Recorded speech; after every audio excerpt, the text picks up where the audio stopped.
Ukraine enters its 26th day of war with Russia. Ukrainian World Congress, the largest Ukrainian diaspora organisation in the world, has said that urgent non-lethal defensive equipment is urgently now required on the front lines.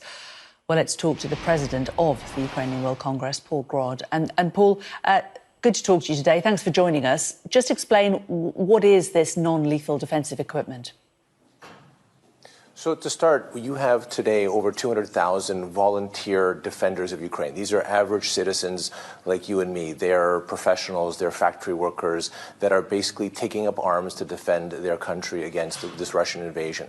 And what they do not have, because they're a volunteer force that is official force by the Ministry of Defense, they don't have the necessary life-protecting equipment. They don't have bulletproof vests. They don't have helmets. They don't have night vision goggles. They don't have tactical medical kits. These are the kinds of things that we are fundraising for, we are currently procuring, and we are shipping as much as we can into Ukraine so that these defenders who are on the front lines are able to protect themselves.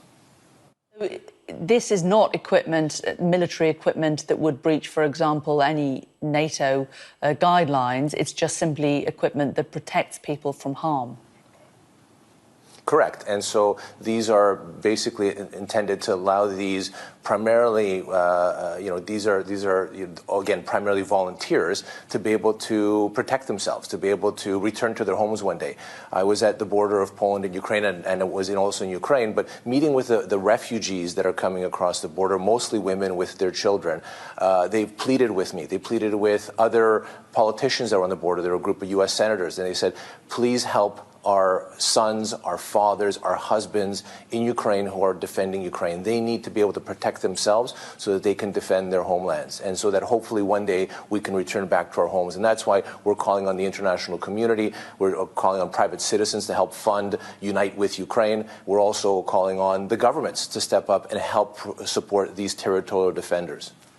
How close are you able to get to the front line? How far into Ukraine are you able to get this defensive equipment? Very deep. I mean, we're currently shipping into Kyiv, we're shipping deeper into Mykolaiv, and so we're trying to push it as far as possible. And it is successful because it's also being supported through a combination of both Ministry of Defense and also volunteers. And the volunteer efforts are tremendous.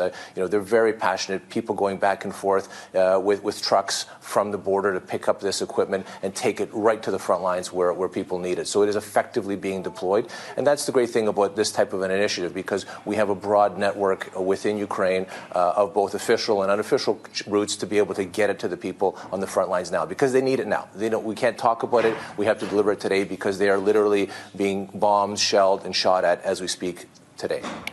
But presumably Russian forces who are controlling large parts of Ukraine, especially to the east, are going to try to prevent these things coming through. Have you had any issues with that? We haven't had any issues, but we've seen attempts by Russian bombers to take out Ukrainian supply chains.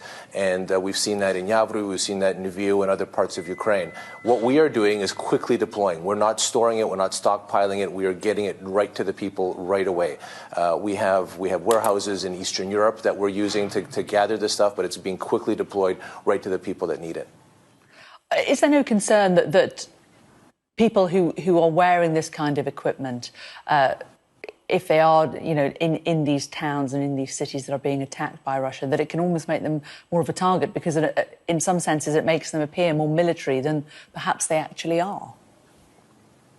Right now, they need to protect themselves. But number two, the stories that I'm hearing bring tears to your eyes. Yesterday, I was meeting with a group of refugee families, 3 women with their children, who are telling me that the slaughter that's happening targeted at civilians.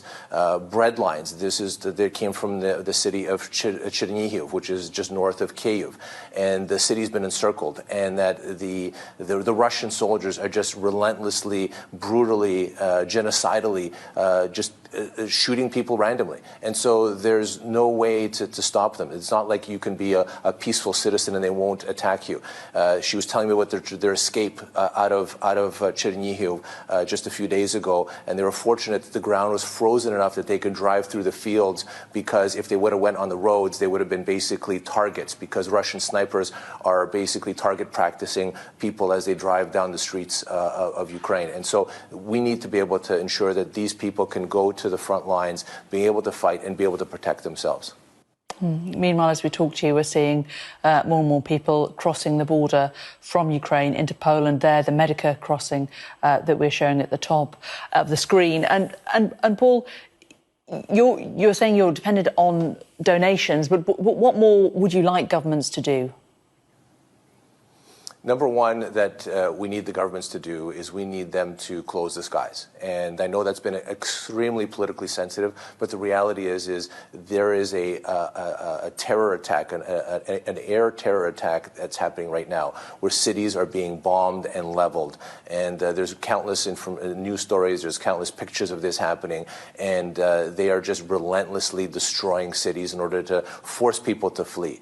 And as a result, that's the first thing that we need to do, is protect the skies. Secondly, we need to give Ukraine the military equipment that it needs to defend itself on a large scale. We're talking right now about volunteer defenders, what we can do as citizens to be able to, private citizens as non-government organizations, to be able to defend, to support these defenders of Ukraine, these territorial defense organizations. But really, the big guns need to come from the governments. And this is where, in meeting with Ukraine's foreign minister and speaking with Ukraine's defense minister, they're saying that the supply lines are drying up and they're running out of supplies, and they need more, and they need it now. And that's where we need to encourage, and not just encourage, but call upon the international community to provide more, provide now. Lots of commitments have been made, but many countries are still not delivering, and they need ability to defend themselves against tanks. So they need anti-tank weapons, they need anti-aircraft weapons, and they need to be able to defend their cities. And they need sophisticated, because the Russians are ramping up the sophistication of their bombing and their airstrikes and their cruise missiles, and we need to have more sophisticated. Ukraine needs more sophisticated air defense systems in order to be able to defend themselves, and they need that now. And that's what the Ukrainian government is calling upon on all governments, in particular NATO governments, to do immediately.